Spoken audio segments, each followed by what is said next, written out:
Right, is that up? I think that's up.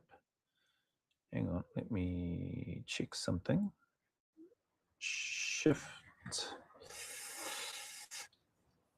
Okay, I think that is live. Let's see how we go.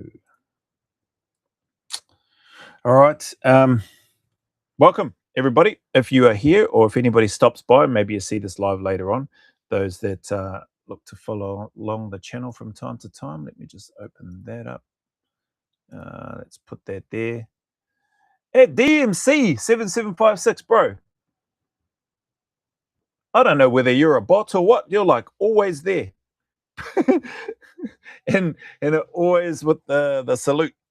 So yeah, anyway, I got sent through this. I just bloody did a recording of this rather than doing it live.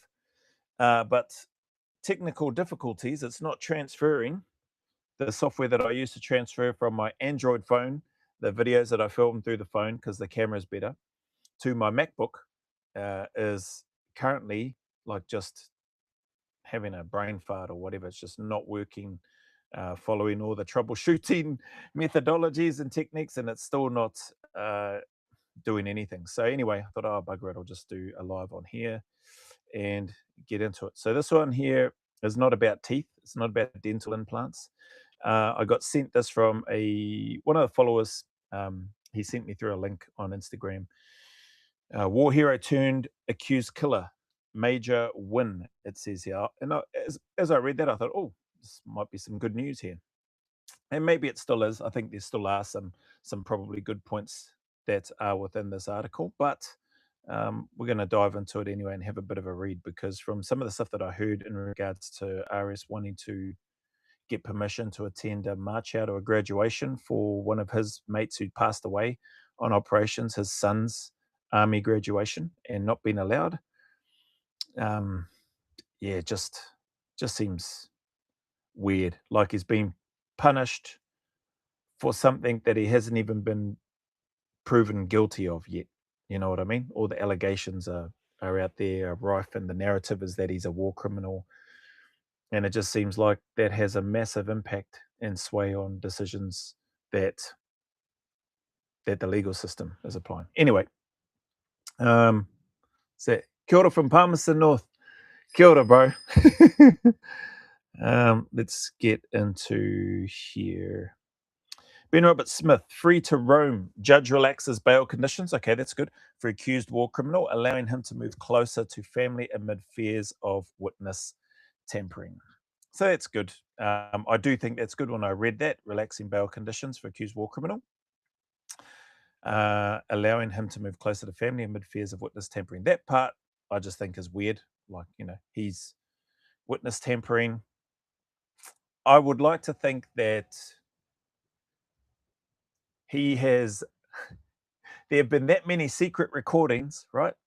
So we've heard that. Channel 7's done a great job of playing a recording whereby RS is having a strong conversation with one of the other operators, I assume, and maybe one with his ex-wife or ex-partner. Nothing in those conversations is there any admission of guilt or that they did anything wrong. It's a conversation about, bailing each other up, or him bailing up one of the operators and going, what do you want about? Like, what are you doing? Nothing to do with, we did this thing and we were supposed to keep that quiet or anything like that. So, but media does a good job of grabbing the parts that they want us to hear, clipping and showing those, or making those audio available, and then running a narrative around that. Or what do you think he meant by that? And then at the same time, you got the same media, that twat McKenzie, who got called out breaching his supposed ethics that he has. Well, mustn't have too many ethics, or they must cost $700,000 worth, because that's what was paid in hush money to, I believe, RS's former partner, ex-wife, because of the recording that she had, whereby Dick McKenzie is saying that he's breached his ethics.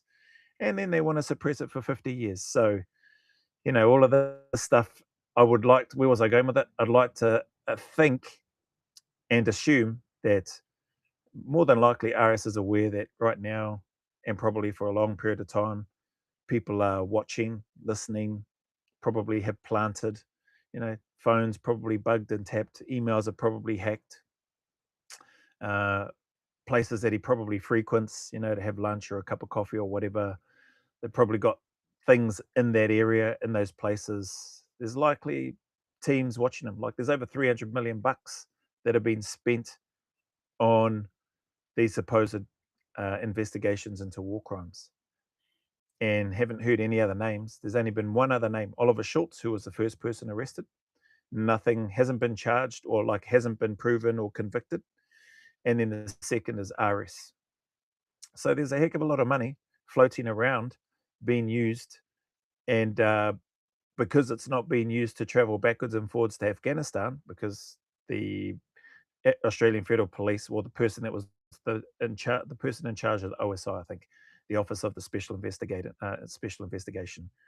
Pretty sure he was the guy that was saying like we can't go there, we can't access a lot of forensic stuff that we might normally have access to in a case that's done that may have happened domestically or nationally, and so therefore we like they don't have the weapons, they can't check the projectiles or exhume the body and do all of that sort of stuff, autopsies, etc. Beyond reasonable doubt, I'm not sure.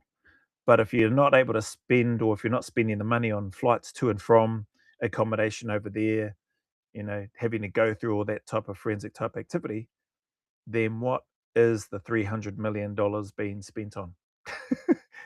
How does it take more than $300 million in over 10 years to investigate these allegations?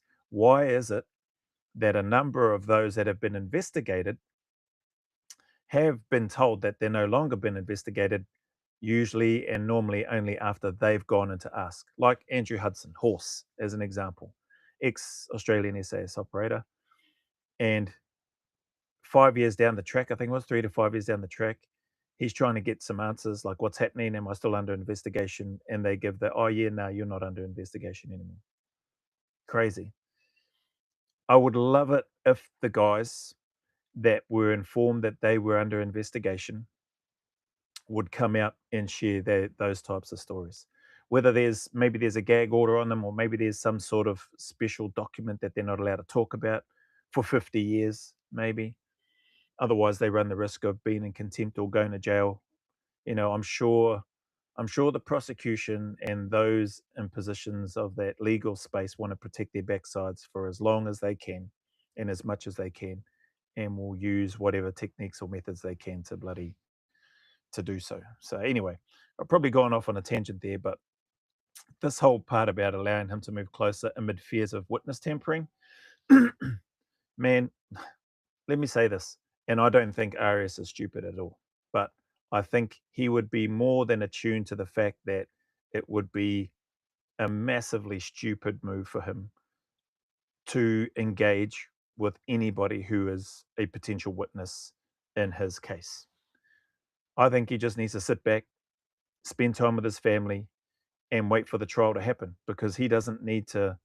It's up to the prosecution. They have to prove that he's committed these things. They have to prove that he's guilty of one of those 5 murder charges that they've laid, let alone 5 of them. And if it comes down to somebody's word against his word, etc., I don't know how you split the difference, how you end up with a beyond reasonable doubt. So it'll be interesting. Realistically, I think he just focuses on himself and his family, doing what he's doing, obviously keeping himself healthy and well physically, and that can only have a positive effect mentally. But still, it'll be a heavy burden to bear nonetheless, I can only imagine. Actually, I can't even imagine that. Victoria Cross recipient Ben Robert Smith, accused of murdering unarmed detainees in Afghanistan, wins bid to vary bail conditions and move to Brisbane. Cool. The 47-year-old former SAS operator or soldier will no longer have to make a 3-hour round trip to a New South Wales police station 3 times a week. Thank goodness for that. Robert Smith's lawyers argue the move is necessary for family reasons, as his partner's parents are selling their home and he needs to relocate to southeast Queensland. I don't think they're arguing. They're just putting forward and presenting the facts. Like, this move is necessary for family reasons. That's not an argument. That's just stating this is the reality of his situation, needing to do a 3-hour round trip. Parents are selling their home. We need to relocate to Southeast Queensland. Can I, or in this case, a lawyer speaking on behalf of Robert Smith, can he move and relocate to Queensland? That's not an argument. It only becomes an argument if the defense, I assume, or the prosecution has a different opinion on it, and then they decide they want to turn it into an argument. Probably like those bloody weasels in Parliament House, never answering any questions. They just go backwards and forwards and try to tear each other down. Not try to. They just look to tear each other down, pull up things from their past and things that somebody's said in the past, and completely avoid answering the questions. That's who you voted for. The decision has sparked concerns about witness tampering and the risk of Robert Smith interfering with the investigation into the alleged war crimes. I've already shared my thing on that. Like, people are going to be super stupid if they think that people aren't and don't potentially have hidden cameras and or hidden microphones recording conversations these days. In a dramatic turn of events, Ben Robert Smith, the former SAS soldier accused of committing war crimes in Afghanistan, has been granted a variation to his bail conditions, allowing him to relocate to Brisbane and be closer to his teenage daughters. Cool, good. I mean, he's the dad to his teenage daughters. I'm sure they want to see him, and he clearly wants to see them. Just why that would even be a restriction is beyond me. The only thing that I could think of that would cause or warrant it to not be granted is if he was, if the daughters and or the ex-partner had fears because he was, maybe he wasn't a good person to his daughters. Otherwise, bloody crack on, man. Let him get to where he needs to get to. The decision made by Judge Susan Horan at Sydney's Downing Centre local court on Tuesday has raised eyebrows and sparked concerns about the potential risks of witness tampering and interfering with the investigation. I was speaking about this in my video that I did of this, which now isn't letting me upload. I don't know whose eyebrows it's raising, like raising whose eyebrows and the potential risks of witness tampering. This comment keeps getting mentioned throughout this article, potential risks of witness tampering. Put you've spent over 300 million. You got another, as far as I'm aware, the OSI got another just under $50 million allocation. There can't be that many witnesses. Put a private investigator on them or something, on RS if you want to. Have a security detail look after the witnesses if you're worried about any potential interference and tampering. Like, what is that money being spent on? How do you justify spending, well, it'll be close to $400 million now with that added 40-something million dollars extra. It was already at $315 million, I believe. So another 40-something odd million puts it closer towards 400 million. Use some of that. Like, or has it all gone? And if it has all gone, what has it all gone on? What has it been used on? Far out. Where are we? Spark concerns about tampering. Robert Smith, 47, was arrested in April and charged with murdering or ordering the murders of 5 unarmed detainees while deployed in Afghanistan between 2009 and 2012. So 2009, before he was awarded the Victoria Cross. 2012, obviously after. So between that period, 3 to 4 year period, and the allegations of this stuff not coming out or not being made public until, I don't know, years and years after these supposed events took place, which just raises the question. That's what should be raising the eyebrow. Why didn't those people who are making these allegations come forward sooner? And if they did come forward sooner, who did they report it to? I've banged on about that multiple times too. It's just seems like a bit of a Mickey Mouse bloody run thing at the moment. The Victoria Cross recipient has maintained his innocence and intends to use his upcoming trial to clear his name. Great. I've said that from the start. I hope it goes to trial. I don't know that it will, depending on whether or not it can be shown that he is able to get a fair trial. But I do hope it goes to trial so that he can have his name cleared. However, the allegations against him are serious and have sparked widespread outrage, with many calling for him to be held accountable for his actions. I spoke about this in the video that I can't upload either. Like, who are the many calling for him to be held accountable? Is the many from the same countries whereby we tout to come under the legal system, somebody's innocent until proven guilty? Or is this the many that we're listening to from outside of the country or outside of Australia, um, dare I say Afghanistan, who are claiming that he's guilty because of the way the media has portrayed, touted him as looking like a war criminal? They've done a great job of doing that, the media. So I'd love to know who the many are that are calling for him to be held accountable. And if you're calling for him to be held accountable, to me, that sort of implies that you think he's guilty, without having been convicted, without having been proven beyond reasonable doubt that he is guilty. And also, you're using the word accountable. That comes up later on in this article as well, accountability and transparency, which are two great words. Do you want to see the other people that apparently witnessed, saw all of this stuff, and or indeed may have carried out some of the stuff based on these allegations? Do you want to see them held accountable as well? Or is it for some reason just RS that we want to see accountable, like nobody else? From some of the statements or testimony that I heard in that defamation reaction that I did, one witness declined to answer a question on the basis of that it might incriminate himself. So, do you want to see accountability, responsibility, transparency in regards to these other potential witnesses who have negotiated themselves immunity? Or is it just it's all got to go to RS? The way it's portrayed and the way it sounds when I read this article and the way it comes across, the way that the media puts it, they make it sound like RS, the high-ranking corporal, just a full track, two stripes on his arm.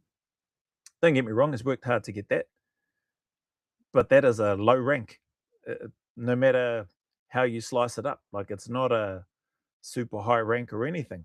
It's you've got some runs on the board, you've got some experience. Don't get me wrong, and skill, knowledge, experience, etc., competency to a high level, especially being in a unit like that, which is awesome. But you still report. There's a troop sergeant, there's a squadron SSM, there's a troop commander who's a captain, your squadron SSM who's a warrant officer, your OC who's a major. The list goes on. You got other patrol commanders.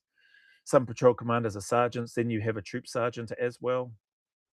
And then you're accountable to your teammates, and everybody's accountable. And you're expected to speak up. You're expected to think for yourself. You're expected to apply the things that you've been taught in accordance with not only the values of the regiment, but also your personal values you carry with you into the unit as well. Um, that's just the thing. Like, people do that. It's not a, oh, I'm in this unit now, I have to do everything as per what this unit does. Like, I haven't drank alcohol since 1999. Drinking culture within the military and within the regiment, no different. Just because they drank and drink didn't mean that I needed to. Just because they used a lot more colorful language than I did didn't mean I needed to. And so, you still carry your own personal um, moral compass, for want of a better term, no matter where you go. Doesn't matter. Doesn't mean that mine was better than anybody else's at all. Not at all. It does not mean that at all. What I'm getting at is that people still carry and will take within their own values what is important to you.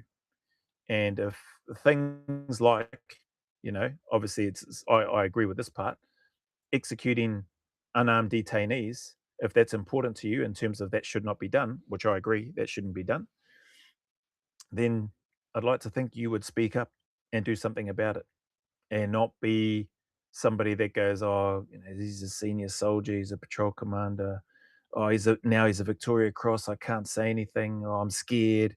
It's like, bro, you are a soldier in the Special Air Service Regiment, are you not? You went through selection and cycle, completed it, got badged, posted to a squadron, did you not?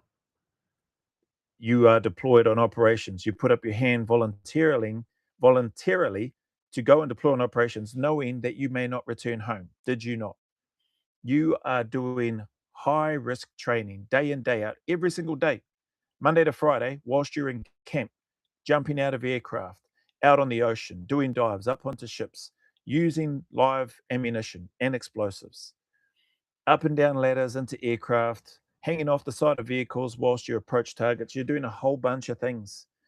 Shooting in pitch black and using under NVGs, live rounds, your mates moving around. You volunteered to do all of that. It's high risk. You might not come home just on the end of a training day.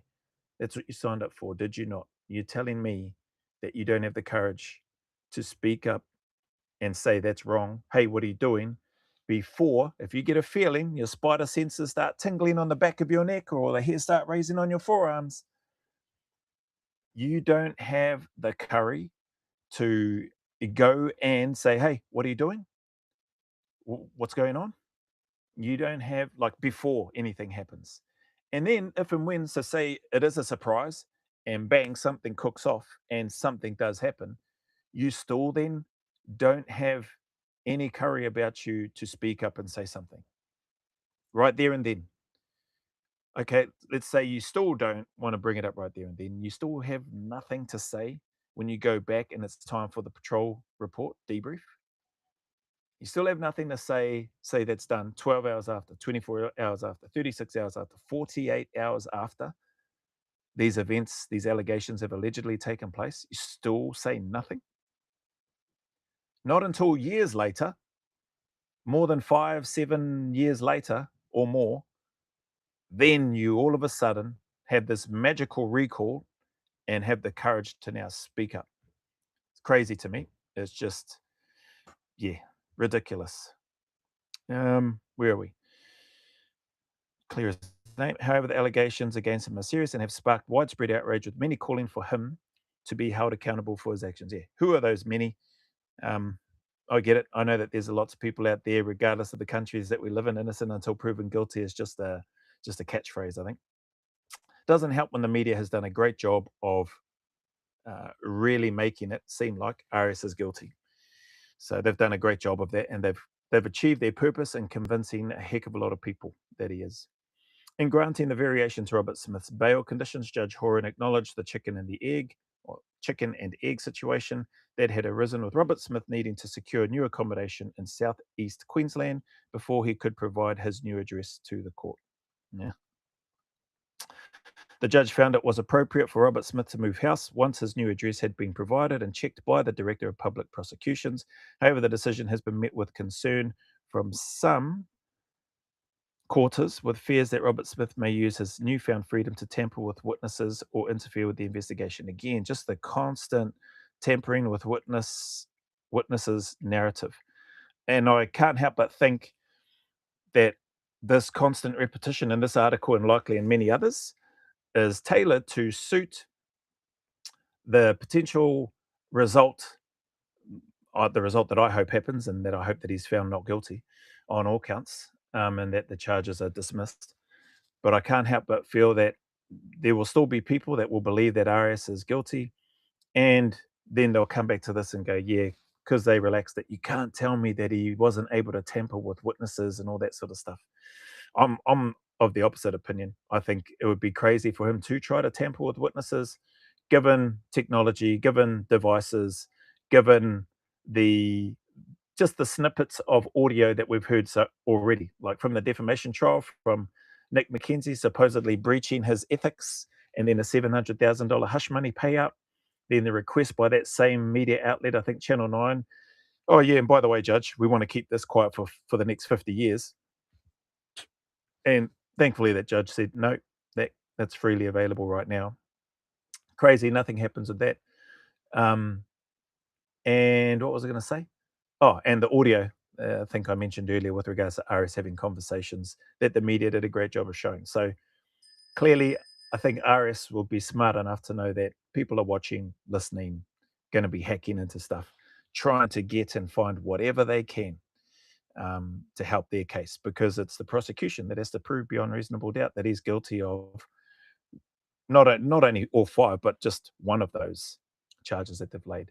And how anybody could come to that sort of conclusion, given the leadership and the leadership and the hierarchy within the regiment. I use that in quotation marks because it seems pretty weak and poor in terms of I haven't heard any leaders coming out that would have been RS's leaders. He would have had a troop sergeant. He would have had a troop commander. He would have been part of a squadron, which has the OC and the SSM, Squadron Sergeant Major. Like nobody's come out. Again, maybe it's part of the investigation process. Maybe they've got a gag order on them and they're not allowed to speak out. Maybe they're still serving and they don't want to come out. If they're still serving, there's ways around that, right? Blur your face, change your voice. Plenty of options, but who knows? The fact that the dizzying heights of a corporal seems to be the person that has drawn all the attention and is the person that they're going for. And in the same breath, I think they talk about it in here. Same breath, they're talking about concerns for the culture and stuff of the Australian Defence Force. Well, it's interesting, like that you would be targeting a corporal and thinking that that's going to solve everything. And you're targeting the corporal based on allegations and nothing's been proven yet. Mad. The court had previously refused Robert Smith's request to attend an army graduation ceremony in Hunter Valley. I heard about this, citing concerns that he may cross paths with a key witness in his upcoming trial. So I believe that was for Blaine Didham's son's army graduation, infantry graduation. And RS and Dids were great friends. Rest in peace to Dids. I knew who Dids was. I wasn't a close friend of his. We were in different squadrons. But he had a good reputation. And sadly, he died, killed in action in Afghanistan. I can't remember the date or the time period. But here's the thing, like in any organization, I like to think, military in particular, when you have mates that you serve with, you end up, your family becomes mates with their family. Your children become mates with their children. Your children play with their children. Your spouse and spouses hang out together and catch up. They form their own bonds in their community.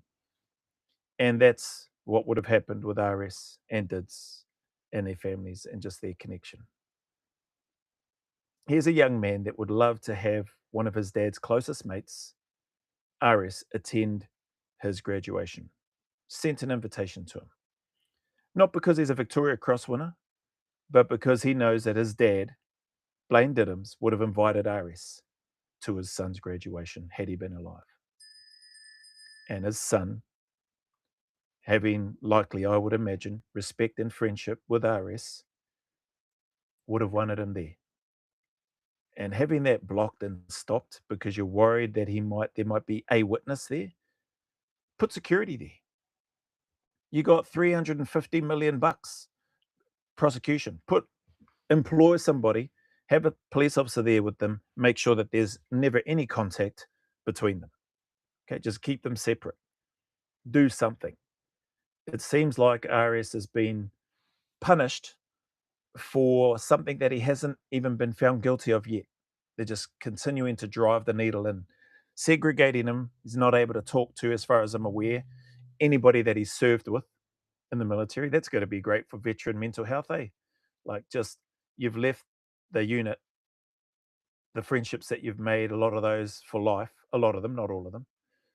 And now you can't, essentially almost told that you can't. Now, that's what I've heard. I don't know if that's 100% true in terms of him not being able to associate with anybody that he's served with in the military.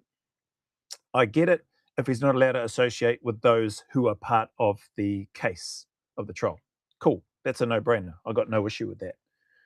But to stop him from having any interaction with anybody that has served previously or currently within the Special Air Service Regiment that has got nothing to do with the investigation, like they're not being called as witnesses, they weren't there, didn't see anything. If that's the case, if they've gone to that extent, it just makes me think, why would anybody want to join the Defence Force to defend their country? Or at least in Australia, why would anybody want to join there if that's how somebody could expect to be treated? So if that is the case, I think that part is wrong. If he's not allowed contact with anybody who are actual witnesses and that will be giving testimony in the trial, no issue with that. Like, yep, they should be kept separate.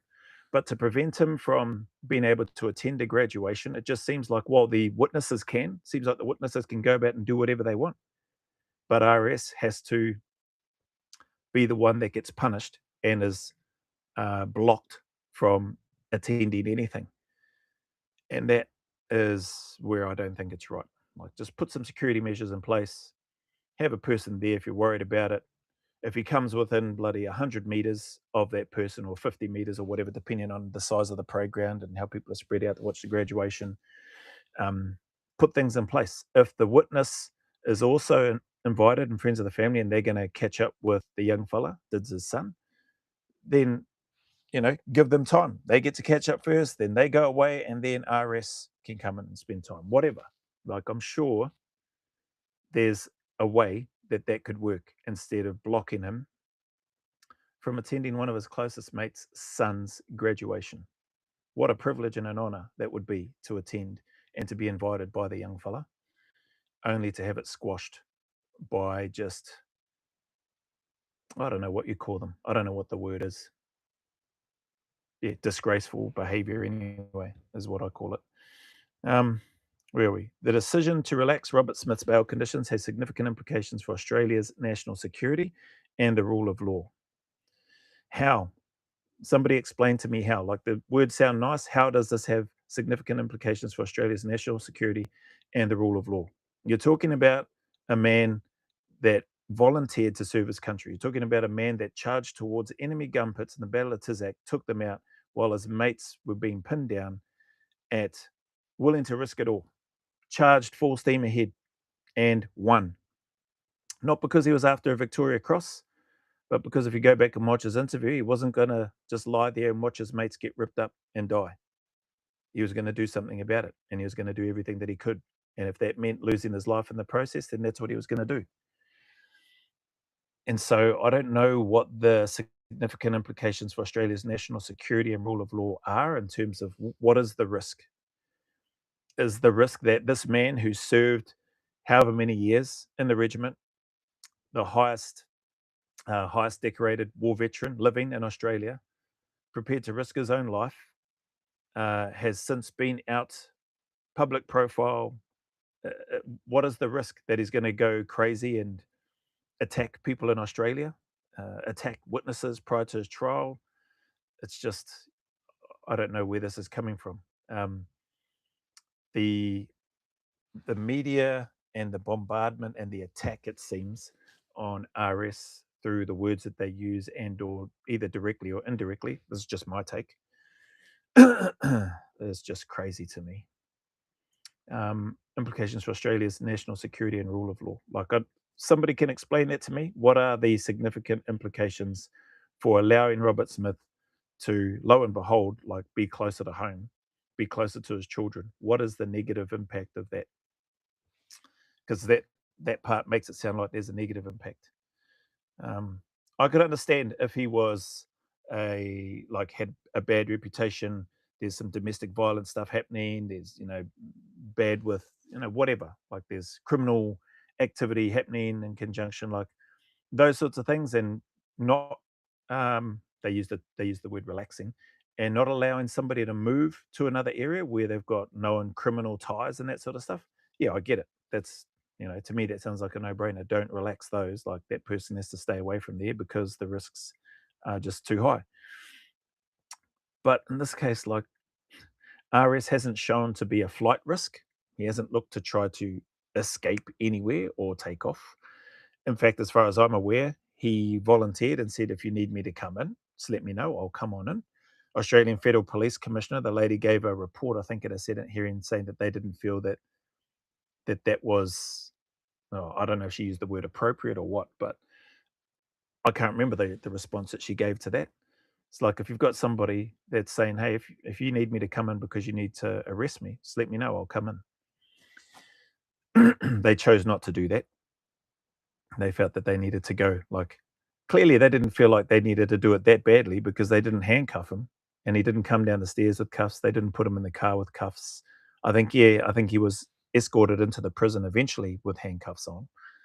But if you feel that he needs to be arrested and that there's a threat, why would you not handcuff them?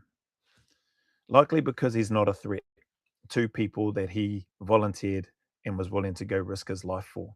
Not only his family, his country, more importantly, the people that he's with at that time on the ground. But that's because he's not a risk. If convicted, Robert Smith would be the first Australian soldier to be found guilty of war crimes, and the case has the potential to damage the country's reputation on the world stage. You know what, my take on this? I think Australians' reputation is already damaged, regardless of what happens. I think it's damaged from the perspective of if he's found not guilty, which I hope he is, it's damaged from the perspective of the rest of the world will now look at and can see Australia as a country that has poor leadership, that don't back or support their soldiers, and that will go after them after they've sent them away to war. Sent them away to war to do, uh, dare I say, uh, take out bad people, or in this case, terrorists, known terrorists, because of their activity. And then when they go and do that, they have no,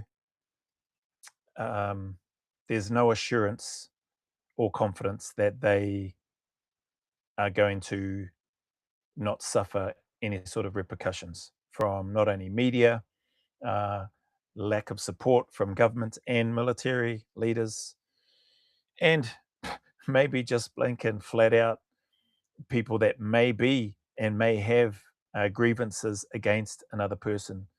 And so they're just looking for an opportunity to get back at them.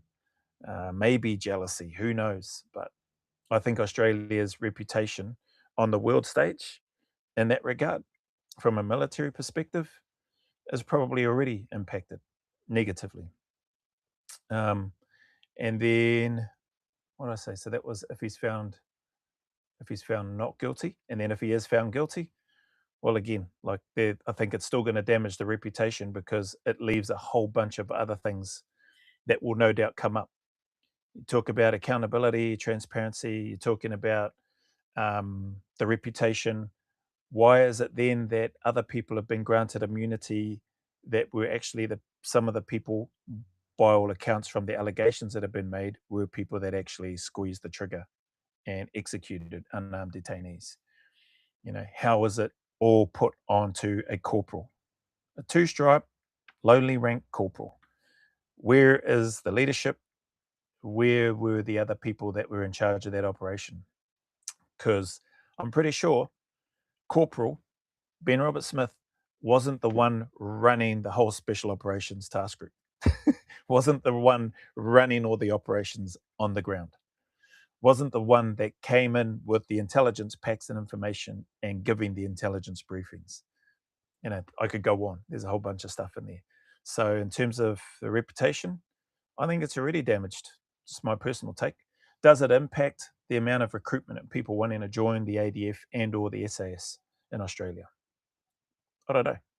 I don't know. I never knew the numbers or statistics beforehand. I sure as hell don't know the numbers and statistics now. I think there will still be plenty of people looking to take up arms and go join because of their patriotism, because of their love of their country, which is awesome, because they want to serve. But I do wonder that when the next conflict happens, will soldiers, regardless of which unit they serve in, will soldiers hesitate? Will soldiers think twice before squeezing the trigger if they find themselves in contact?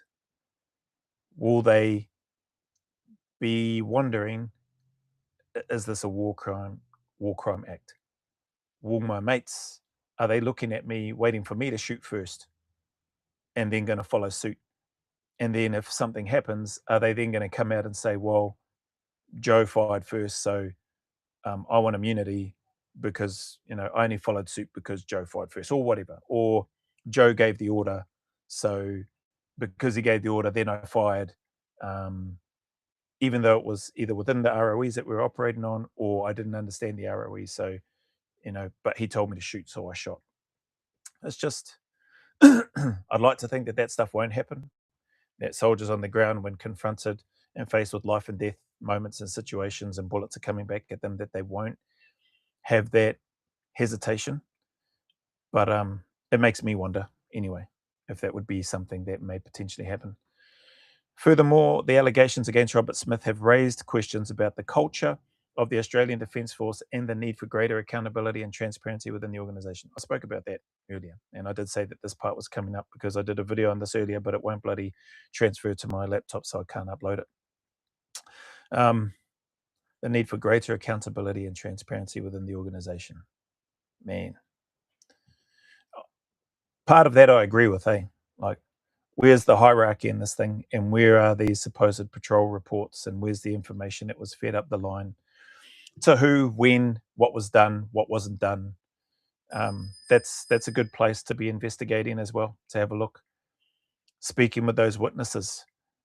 When these things happened back in 2009 or 2010 or 2011 or 2012, which is well over a decade ago, when these things happened, who did you report them to? What did you do? What did you do next? Well, we heard in some of the defamation trial, one of the fellas just bloody pretended he was like on a comedy series of Hogan's Heroes and turned around as if to say he saw nothing. And then one of his patrol commander from another team in that same area, from I think it was Whiskey 108, he's talking about, asked him what happened to those 2 detainees. I think he said, "Oh, I don't know." So, and he said that he lied. Like, I mean, yeah, crazy to me, man. Too afraid to speak up is what I think I heard some of the witnesses talk about. And clearly, if that's what they're describing, have you got your suppressor, handing over your suppressor to RS to then give to another soldier who puts it on his weapon? You're watching them walk off with a person who's been captured or detained, you're saying. And then you're saying at the same time you had a feeling of what was going to happen, and so you just turned around again? So far out. It doesn't sound like any operator that I personally would want to work with. Yeah, but that's just me. Accountability and transparency, eh? Where does that start? Where does that end? Seems like it's just starting and ending at the dizzying heights of corporal. And in this case, Corporal Ben Roberts-Smith is where they're looking to start and stop. But brush the whole ADF, saying that there needs to be greater accountability and transparency. Mad. Security analysts say that the case highlights the need for Australia to take a stronger stance on war crimes and to ensure that those responsible are held accountable for their actions. Now, part of that I agree with in terms of, anybody responsible for war crimes needs to be held to account. But the first part where it says security analysts say that the case highlights the need for Australia to take a stronger stance on war crimes, why? Nobody, as far as I'm aware, has ever in Australia, correct me if I'm wrong, has ever been convicted and or found guilty of a war crime in Australia from the military, as far as I'm aware. I might be wrong, but I'm pretty sure I've read that as well. So why then would Australia need to take a stronger stance on war crimes when nobody has ever been convicted or found guilty of a war crime? Unless the security analyst is suggesting that Australians are war criminals and they're just getting away with it and nothing's being done. If it's suggesting that RS is guilty again, like needs to take a stronger stance on war crimes to ensure that those responsible are held accountable. Well, you've got to let that legal process play out first, I would imagine. The charge has been laid, an arrest has been made. He's gone to seek bail, he's released on bail. He's got to go to trial and have a trial, and needs to be proven beyond reasonable doubt that these war crime allegations are true. So that process is playing out. The accountability and being held to account for their actions, I assume, if he's found guilty, will play out with sentencing. But to suggest that there's anything wrong at this time, and again, I'm no expert, I don't know, but to suggest that there's anything wrong at this time with the Australian war crimes stance or position seems weird to me. So anyway, as we scroll down, this case is a test of Australia's commitment to upholding human rights and the rule of law, said one analyst. Excuse me, interesting. This case is a test of Australia's commitment to upholding human rights and the rule of law. How is this a test of Australia's commitment? The test as to whether or not they take RS to trial. Well, they've already spent over 300 million on this supposed, not just this investigation, other ones as well, but on supposed investigations into war crimes. And only 2 people, again, have been arrested. Oliver Schultz, again, not convicted of anything. And now Ben Roberts-Smith, again, not convicted of anything. So, yeah, I'm not sure about that one. It seems to me like this case is a test of Australia's commitment to upholding human rights and the rule of law, said one analyst, making it sound like there needs to be a verdict, there needs to be a guilty verdict. That's my interpretation of it in terms of how I'm trying to read between the lines here. If we fail to hold Robert Smith accountable, and that's why I read it that way. If we fail to hold Robert Smith accountable, like he's guilty of something, like he has actually committed it. So no trial, just guilty. And that's what I mean, the power of the media and the way that they're able to push the narrative to skew people's opinions about anything. It will send a dangerous message to the rest of the world that we are willing to tolerate impunity for war crimes. So again, if you're interpreting that as this analyst is saying that he's guilty and we need to hold him to account so that the world knows that we don't tolerate this sort of thing, well, where is that innocent until proven guilty logic? It just seems like it's thrown straight out the window by this supposed analyst or whoever this person is. However, if it's coming from the lens of, here are these allegations, here are the witnesses, here are the timeframes of what they're saying happened, and because of all this information and whatever other information they've got, we are now acting on it because we want to follow through and just make sure that this didn't happen. If that's the lens that it's coming from or the perspective, then I don't have an issue with that. But the wording of this seems pretty, to me, seems geared towards making it sound like Robert Smith is guilty. So, you have a read of it. If we fail to hold Robert Smith accountable, it will send a dangerous message to the rest of the world that we are willing to tolerate impunity for war crimes. That, to me, it sounds like the wording of that they believe RS is guilty. It's yeah, I don't know how that people reading that who may not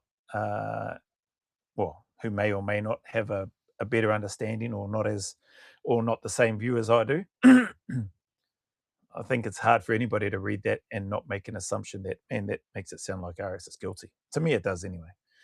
The case also has significant implications for the families of the victims who are still seeking justice and closure. Again, that seems to me to tie in with the earlier paragraph that I just read up here, which makes it seem like RS is guilty.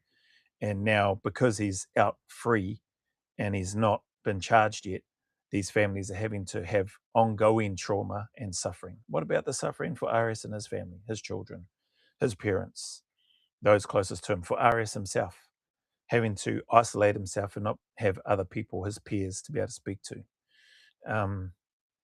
Trying to be limited in terms of where he could actually live. It's given the fact that he's not a flight risk, he's never posed any threat to any person in Australia. Like his actions and his service, I would have thought would have allowed some sort of common sense or decency to enable him to be able to move freely, or as free as he would like, with the exception of not communicating or engaging in any way, shape, or form with those who are witnesses in this trial. That part I understand. I've got no issue with that. But blocking him off from everybody else,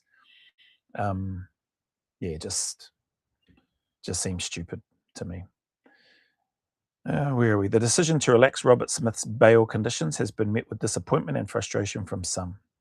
Well, they can suck it, you clowns, who feel that it undermines the seriousness of the allegations against him.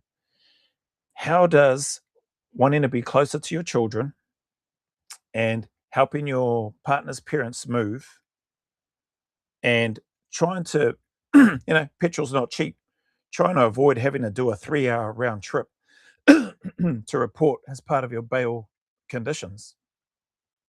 How do just those 3 things in and of themselves undermine the seriousness of the allegations? How? Like, if somebody can explain to me how just those three things, undermine the seriousness of the allegations, please go ahead, type it in the comments, let me know. Send me a message if you don't want to put it in the comments or whatever. I don't care what you put in the comments. You can be completely against what it is that I'm saying, and you can be completely of the mindset that Aris is guilty. Neither here nor there. I'm not blocking your comments. I couldn't give a rat's backside. But I just don't understand how making those changes, what is it? Say, relax Robert Smith's bail conditions. Oh, whoop-de-doo, like such a huge relaxing bail condition. Yeah, that doesn't make sense to me. And I would be surprised if anybody can make sense of that and or can explain to me how that undermines the seriousness of the allegations.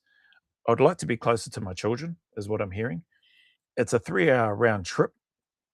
So by doing this, I can reduce that to 30 minutes. Petrol isn't cheap.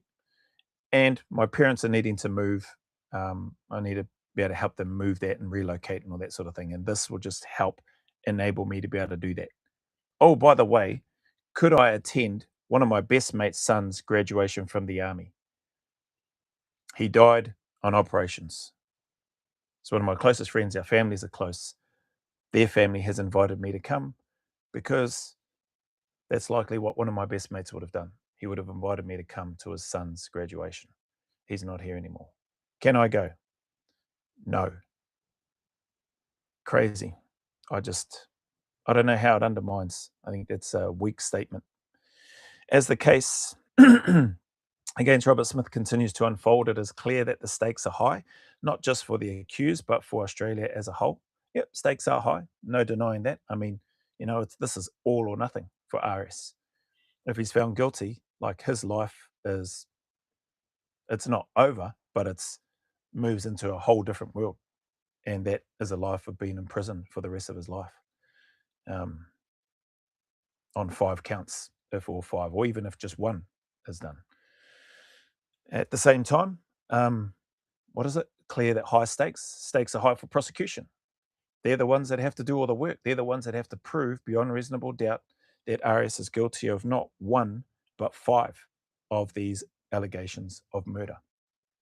Without any forensic evidence, so no forensic evidence, so all the bullets and all that sort of stuff that has supposedly been used, unable to access the sites where these things apparently took place, unable to see the heights of the cornfields and I assume the radios that were found on the bodies, the weapons, etc., etc. Like there's a whole bunch of stuff that they just don't have access to. It sounds like it's running off 3 local Afghan witnesses who just so happen to live in a known Taliban hotspot area. But that's okay. Let's use their witness statements.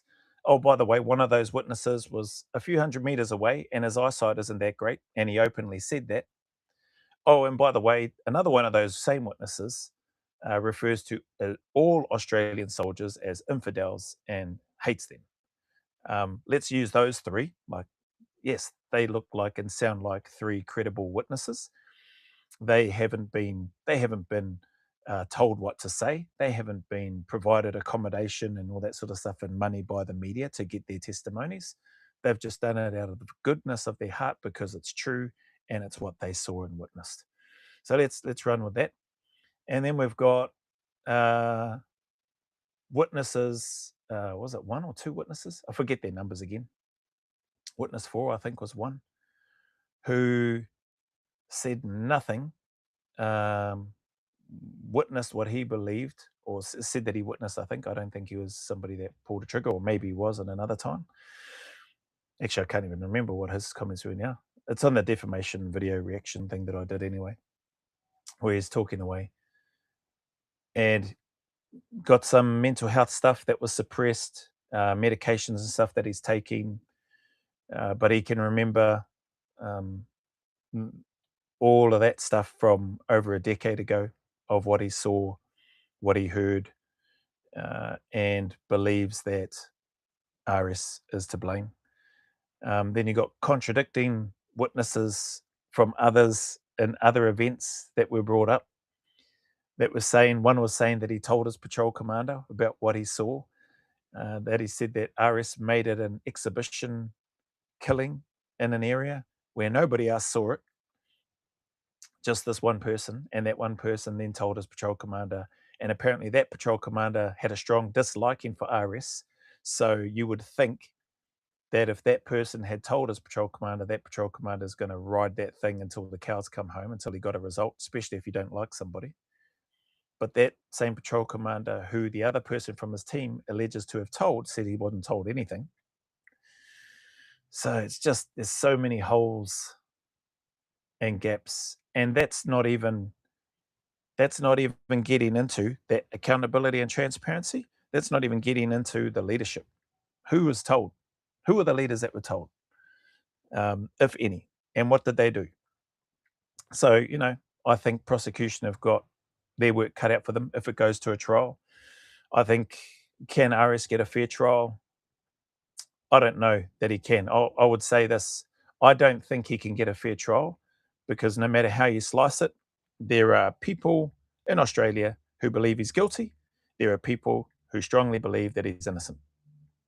And so how are you going to find a jury that hasn't in some way, shape or form come across or seen the media in relation to RS, and or, dare I say, have been tainted by it, the narrative that's been pushed one way or the other,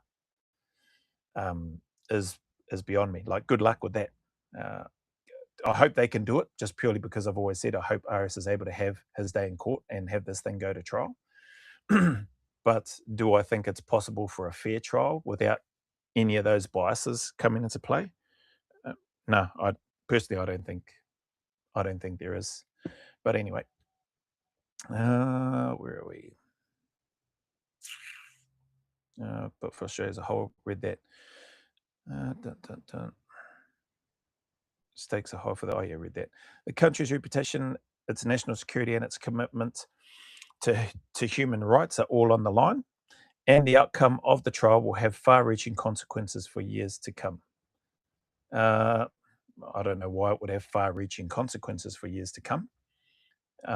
I suppose if the verdict is guilty, I could understand how it could have far-reaching consequences for years to come, because then there would be the people that would be saying, "Why didn't you do something earlier?" You know, all of that sort of stuff. And again, that's why I say I think the reputation of Australia in regards to this, no matter how it goes, is already impacted negatively.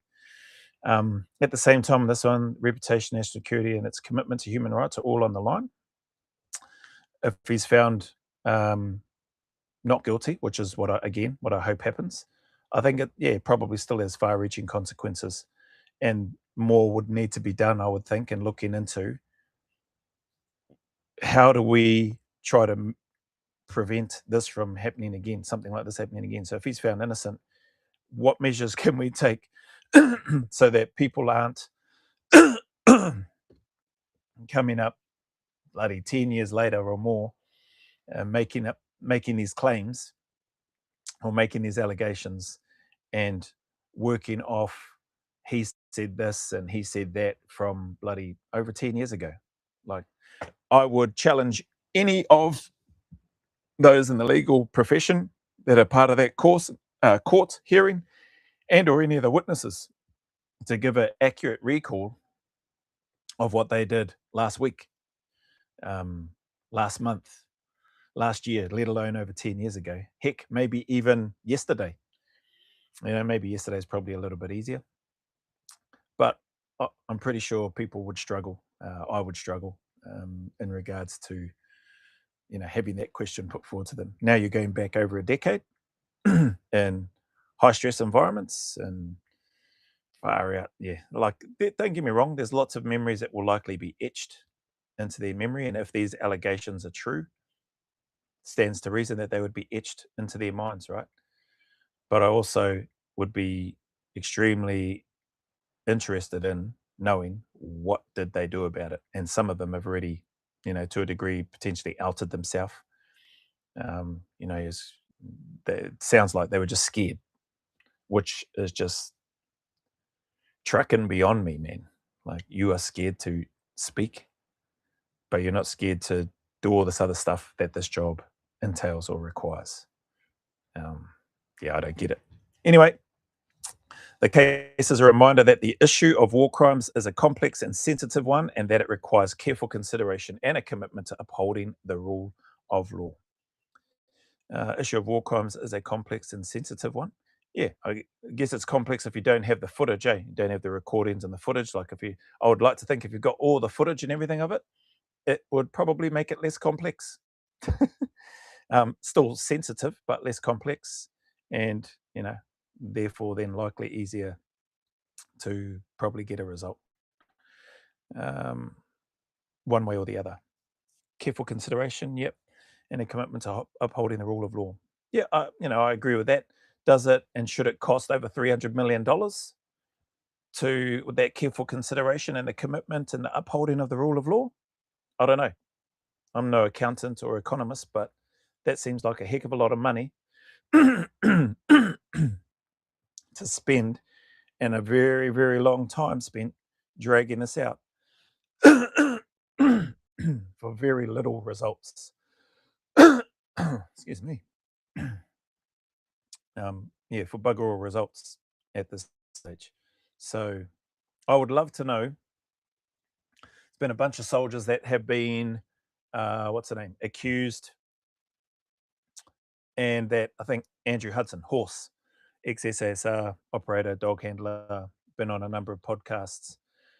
I think, from memory, I'm pretty sure he spoke about he was under investigation, and then they just automatically stopped putting him under investigation, and he didn't know. They didn't notify him. It's because he went in and asked, like, what's going on? Like, is there anything else I need to do or whatever? And they said, oh, yeah, no, you're not under investigation anymore. Like, how slack is that? That 300, like the $300 million odd dollars, there's nowhere in there to be able to communicate with the people that you are no longer investigating. You've gone out of your way to pull them in, say we're investigating you, grilling them over questions. Just watch bravery and betrayal documentary in terms of how they conducted some of that, and listen to Sam Bamford's Two Worlds Collide podcast with Scott Jones in terms of how they did some of that.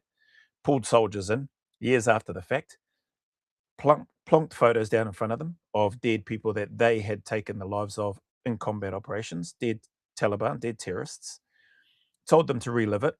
Some pretty traumatic images that those same soldiers and veterans have spent a lot of their own time, and in some cases their own money, on counseling to try to rid themselves of those images and memories to move on with their lives, only to have have all of that stuff thrown back in their face and then grilled for hours without a support person, without legal representation.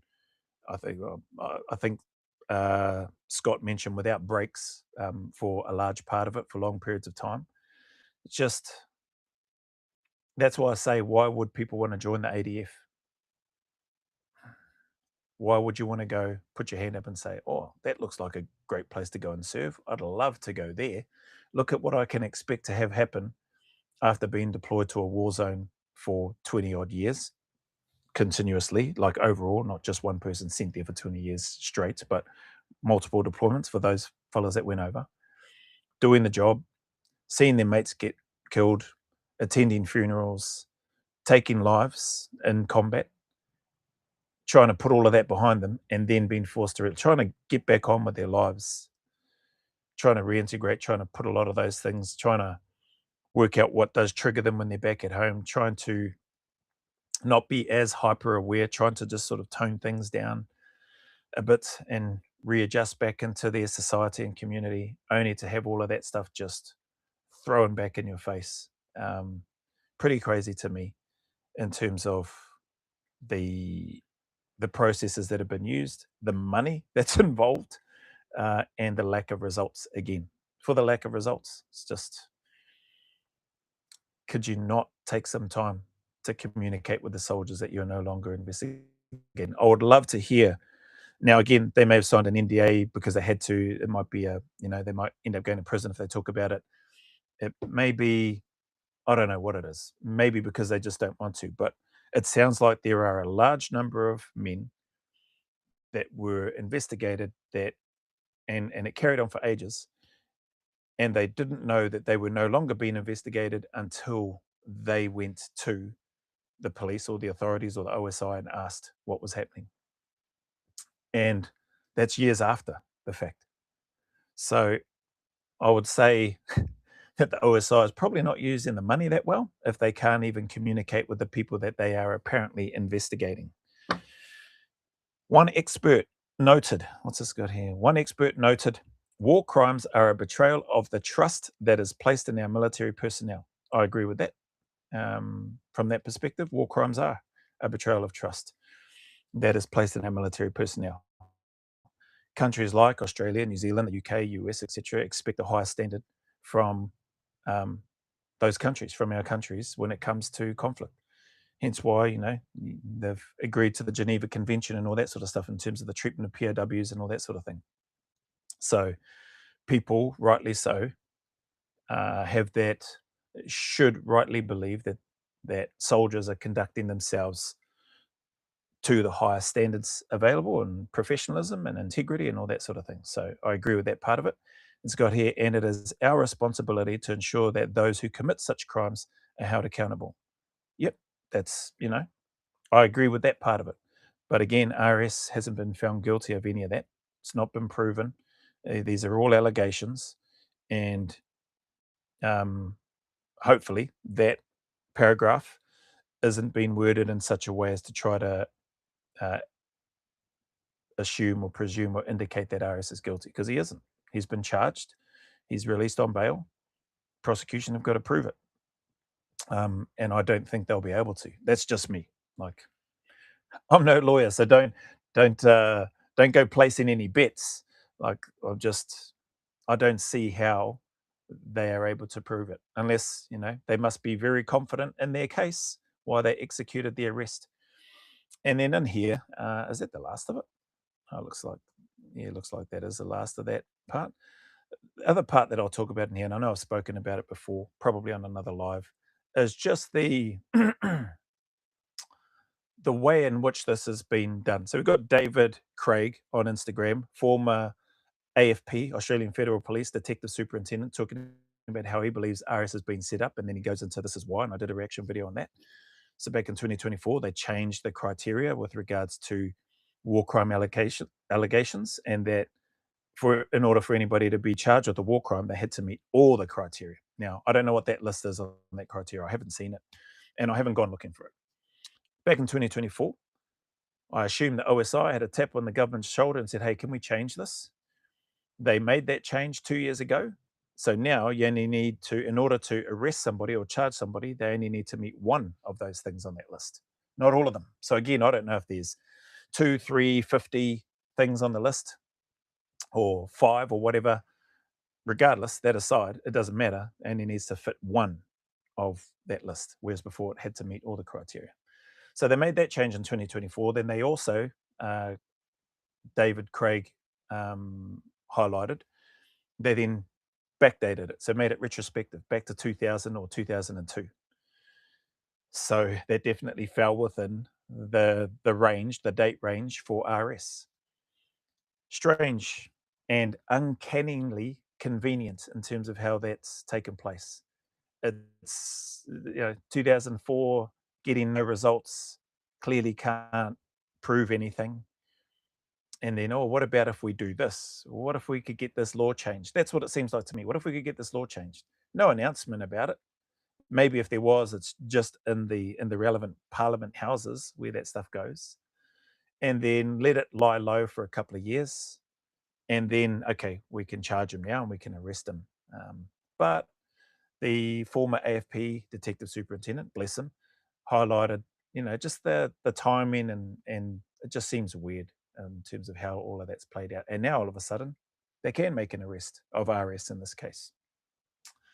So there's that piece. And then you've got the media that were there. Then you've got the media that were given the tip off. Then you've got that twat McKenzie. Who knows how many days in advance he was told that RS was going to be arrested?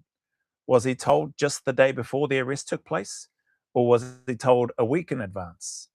The fact that he put the date on, or the fact that the date, shows up embedded in when he uploaded his article, which he uploaded the day before,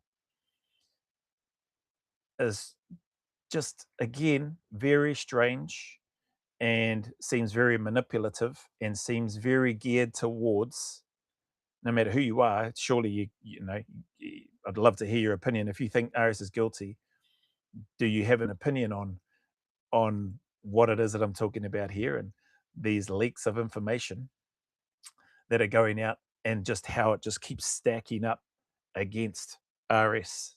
That's what it looks like, to me anyway. Call me naive, but that's the way it looks. Releasing information to the media, whoever that is, and then having that posted, and then the media being there. Wow, amazing. They just happen to be there at the day and time when RS was going to be arrested, in that location. And it doesn't seem off to people. No other hierarchy are being questioned. So you're telling me that this rogue corporal was running Special Operations Task Group, running Special Operations Command, running his own missions, running and conducting exhibition killings, according to one of the operators at Whiskey 108 in his witness testimony. He seemed like he was just making it an exhibition for everybody, or words to that effect. And that his supremely high rank of corporal just, here you go, RS, you're running the show, brother. Do what you want. And he just took that and went, yeah, I'm going to do what I want.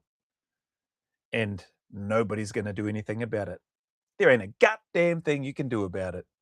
Nobody has got the cojones to speak up and say anything. People are just going to turn their head and go, I see nothing. Do what's his name? Schultz of Hogan's Heroes, I see nothing. And just let it run. You've got to be kidding me, man. Seriously. You have got to be kidding me. And now if there's a group of people, 2 or 3 people that are seeing the same thing, that are feeling the same thing, and you still don't have the balls to speak up, and you're in country and this stuff has happened, even if it's more than 48 hours later, and there's a group of you that are feeling the same thing, saw the same thing, heard the same thing, and now that small group of you still do not have the bollocks or the bolos to speak up about what it is that you've seen, you've heard, you've felt, whatever, experienced, because you've apparently experienced the same thing. And you are an operator in the regiment.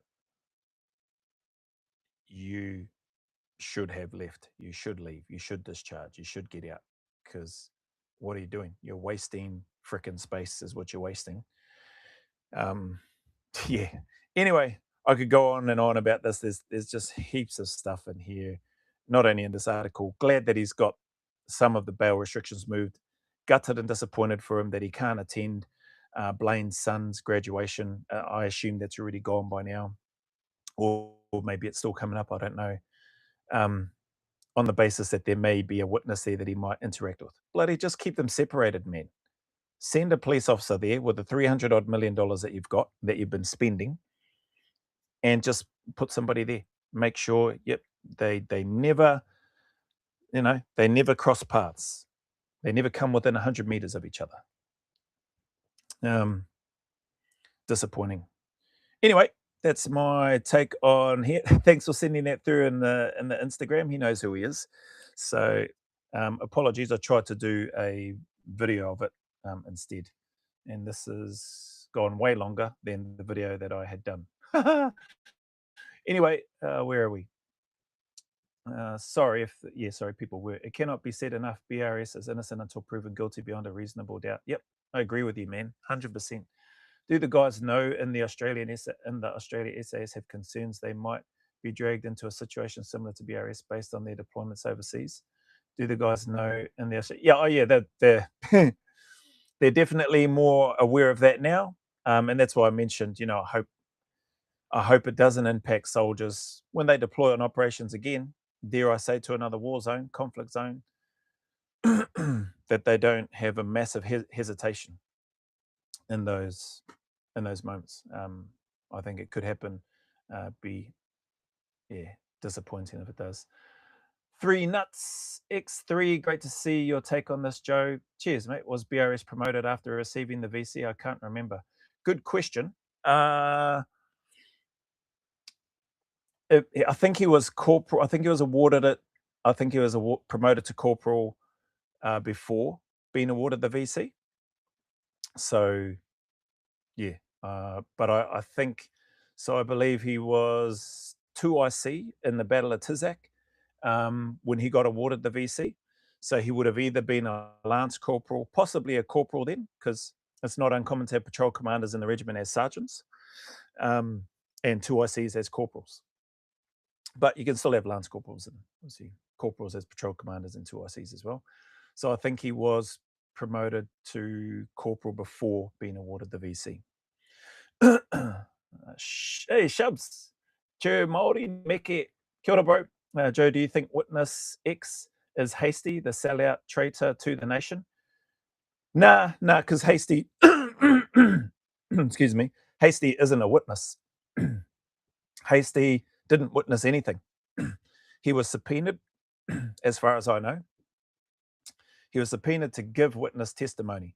Why he was subpoenaed to give witness testimony, I don't know, other than from what I've heard in short little clips whereby he spoke about guys that he knew from the regiment who were apparently in RS's squadron, told Hasty, so Hasty is hearing a second, third hand, that RS was a bully and that RS had committed these things that he's been alleged or accused of doing.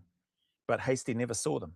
And Hasty went on to say that he actually never had any dealings with RS until, his only dealings with RS, his last time that he had dealings with RS, was when he was on selection, which I believe was 2010, whereby he said RS treated me like a scumbag whilst I was on selection. And I've spoken about that. All officers, I don't care who you are, all officers get treated like a scumbag on selection. That's just, it's like a rite of passage. Like, just suck it. If you don't want to be treated like a scumbag on selection, well, then don't go on selection. If you don't want to be treated like a scumbag by troopers on selection, or corporals, or sergeants, or subordinates in terms of the hierarchy and rank structure, then don't go on selection. Yeah, you would not have been the only one. So no, he didn't witness anything. He is a twat as far as I'm concerned. Like, I would have much more respect for Hasty if he, like, if he's called out the stuff while he's in the regiment and going, hey, enough is enough. This is BS. Like, this should not be happening. We can't be doing this. And he's escalating it and he's reporting it and he's got, he's challenging the leaders that are there. And he's challenging the people, because he was a captain in the unit, so he would have been a troop commander, and he's challenging his subordinates to act and behave better with higher integrity, professionalism, the values of the unit, etc. I would have much more respect for him if that's where he did it. Seems like he didn't do any of that. Seems like he did what he needed to do. Then he went, I want to get into politics. Got out, and then in Parliament House talks about that there's a toxic culture in the ADF and the Special Forces environments. Like, bro, if you were there, what did you do about it? Again, did you speak about it there, or were you scared to? And if you're going to sit up and say that you did raise it, who did you raise it to? Who did you raise it to?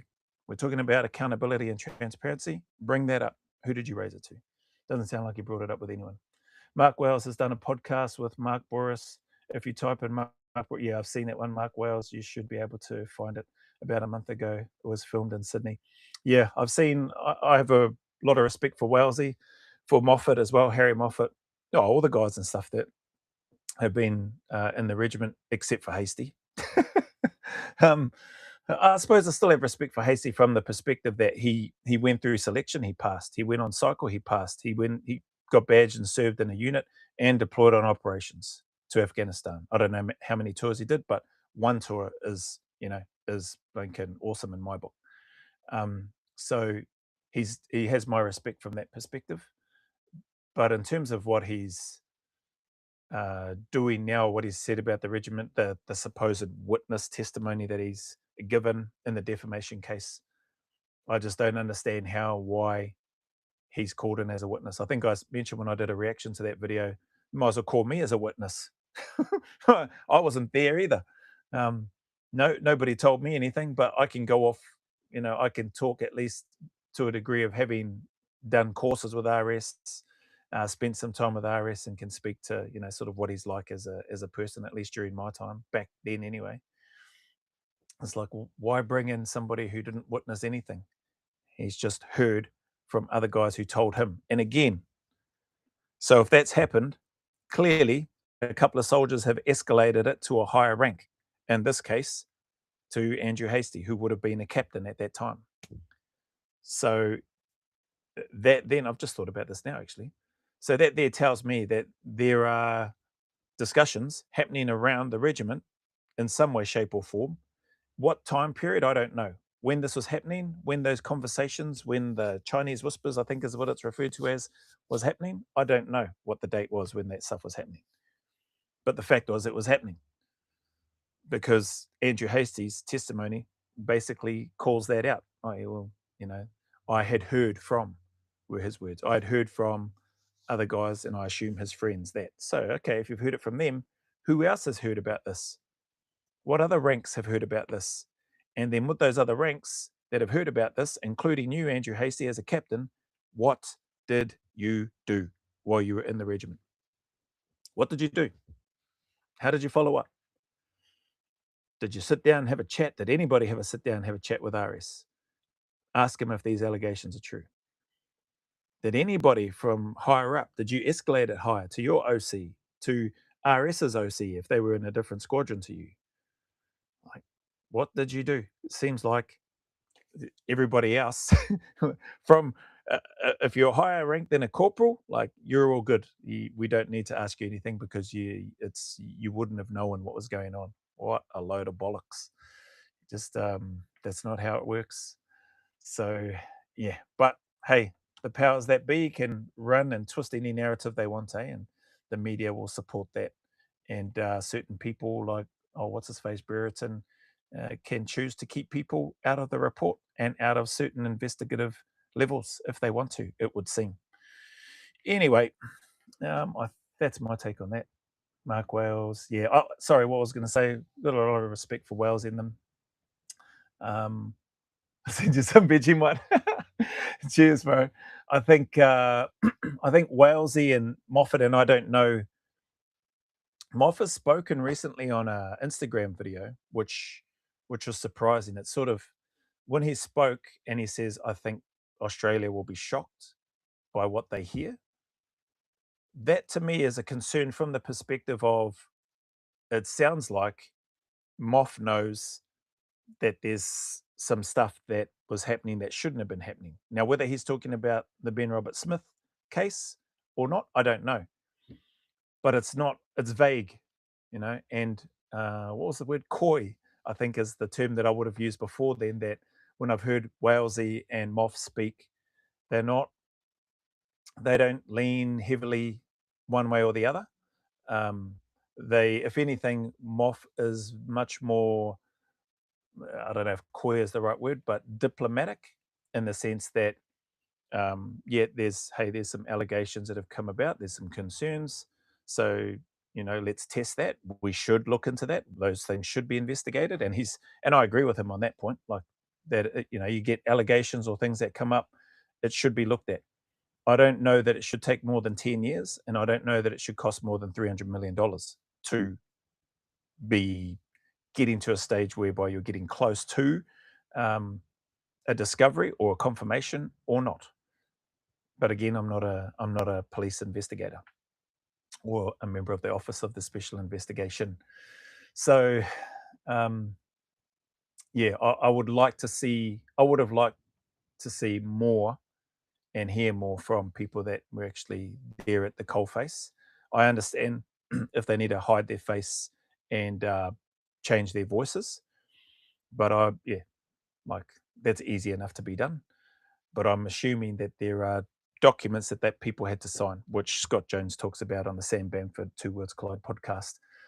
They had to sign some documentation, and I can only assume that that's to protect the integrity, for want of a better term, of the investigation. Doesn't seem like there's a lot of integrity being protected when you've got phone calls being recorded and media journalists saying, I have breached my ethics, and media organizations signing off on a $700,000 payment to a witness. And, or, not to forget RS's conversations being recorded and then shared on the media as well. Again, which don't prove anything about war crimes or murdering unarmed detainees at all. It's a heated conversation. Probably doesn't sound very good, maybe some of the words, but we don't know the context, and then we are led by the media towards what they want us to believe the conversation or conversations were about. And yeah, that's the disappointing part. Mainstream media, eh? Bloody hell. Anyway, cheers for the Vegemite offer. I'll eat it. I actually don't mind Vegemite. And cheers for anybody that stopped by here, whacked in a comment. I'm going to leave you to it because I've got some more videos and work to do straight after this. So look after yourselves, and I'll see you on the next one. Mana wave to you all. All right. Ka kits peeps. Go to here.